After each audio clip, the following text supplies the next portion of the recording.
अस्सलाम वालेकुम, क्या हाल है जनाब? ठीक ठाक हैं, खैरियत है। आज राजधानी का मौसम बहुत ही खूबसूरत है। शुक्र अल्हम्दुलिल्लाह, आज अल्लाह ताला ने अपनी रहमत की बारिश बरसा दी है। और अभी मैं निकला हूँ अपनी ड्यूटी के लिए। ये 21 नंबर गली से मैं गुजर रहा हूँ और आप देख सकते हैं तकरीबन 8 बजे का टाइम है और यहाँ पे कोई भी नज़र नहीं आ रहा है। सब खाब खरगोश के मज़े ले रहे हैं। मौसम ठंडा है ना, आज सारे सो रहे हैं और मैं भी तकरीबन 1-2 घंटे पहले ही जा रहा हूँ और वहाँ पे जाके उमेर भाई जो मोबाइल की शॉप है वहाँ पे बैठ के काम करता हूँ वाईफाई पे।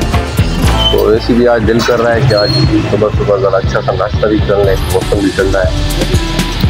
तो ये 21 नंबर गली से गुजर रहा हूँ और 21 नंबर गली से आगे जो है ना मैन पीपल कॉलोनी का बाज़ार आ जाएगा और वहाँ पे फिर हम इंशाल्लाह नाश्ता करेंगे। तो मौसम आज का बहुत खूबसूरत है, एंजॉय कर रहे हैं लोग, मज़े ले रहे हैं, नींद के मज़े ले रहे हैं। और आज तकरीबन सुबह नमाज के वक्त 5 बजे तकरीबन बारिश शुरू हुई है, अच्छी बारिश हुई है।